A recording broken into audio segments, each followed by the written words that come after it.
Okay, quick Gale break before we go back to these women pretending they're in a good place. If you're still here, you clearly have Bravo brain like I do, so go ahead and hit subscribe. That little button under the video, that tells YouTube, yes, I do want more unhinged housewives breakdowns in my life.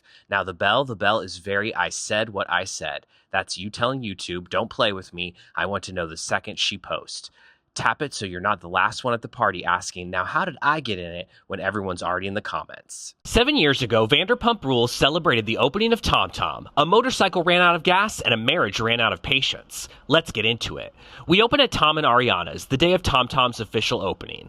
Tom, pale as printer paper, is preparing for what he believes is his Super Bowl halftime show, Oscar win, and the birth of his first child all in one. I never really got to see my name in lights, but tonight, I will. The only thing bigger than Tom's ego tonight is the lingering smoke Lala brought to Billy Lee's brunch. Ariana retells the story of Rachel accusing Lala of using grief as an excuse to lash out.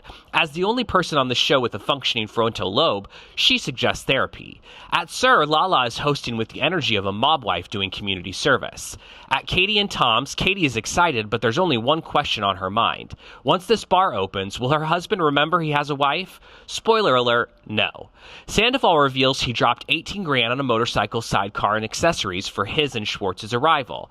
Ariana generously calls him the James Bond in a Wes Anderson movie. The look can only be described as steampunk valet at Palm Springs Pride.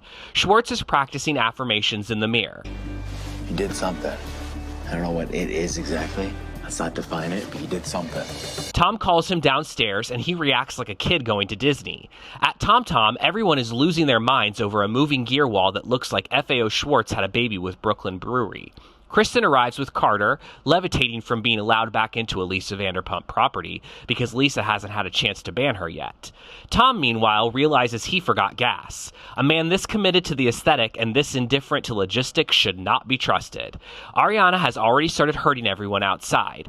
Finally, they turn the corner and Lisa is delighted. This is actually why I wanted them involved in this bar. They're human disco balls. Champagne christens the bike and Sandoval climbs on top of it like he just won the Monaco Grand Prix.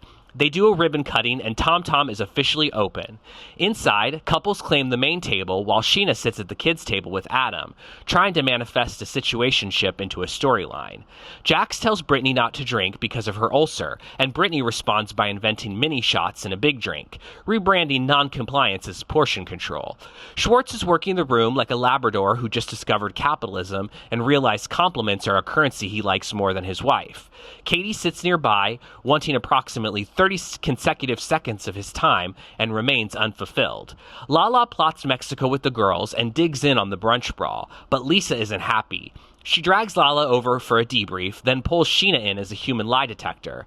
Scheana is sweating through her hair extensions. I don't want Lala mad at me. I see how she treats people she doesn't like, but I can't lie to my boss. She admits Lala was in Rachel's face on the surf floor. Scheana, girl, shut the up. Lisa explains that any disagreement goes outside. Then she tells Scheana, Now come on, you're the most professional waitress I've ever had. it's like being called the calmest person on Scary Island, a very low bar.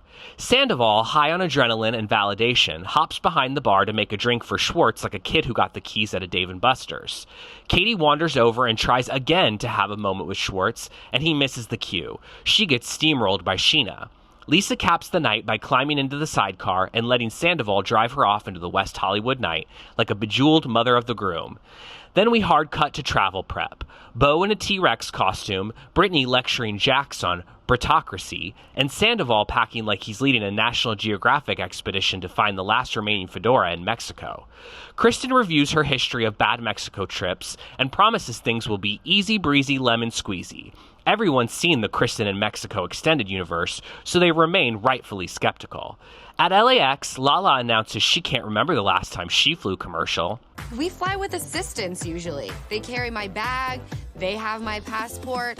I'm just responsible for this right here. The flight is overbooked, and Schwartz and Scheana get upgraded to first class. Katie is rightfully annoyed and wants Tom to trade.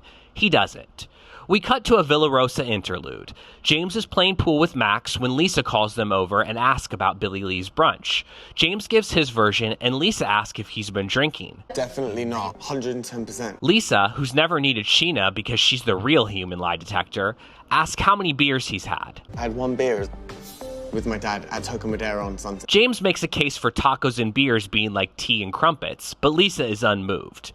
In Mexico, the group piles into a van and arrives at the resort, where welcome drinks are non-alcoholic. Then I don't want it. Jax produces contraband to spike his drink, and everyone heads to their room.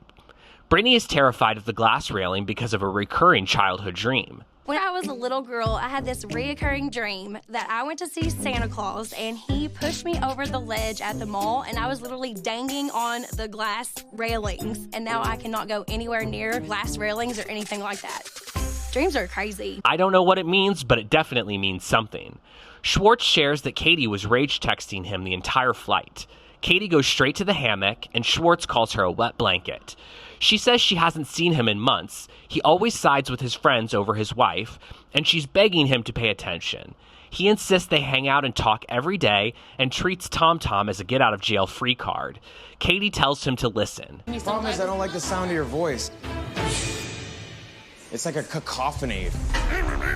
She says he doesn't have the wherewithal to admit he's been a bad husband. He turns that around. Try being with a wife for 7 years. Bravo tosses to be continued up, but we know where this story ends. TomTom is up for sale, and this relationship only exists in reruns. Want me to recap another VPR trip? Let me know in the comments.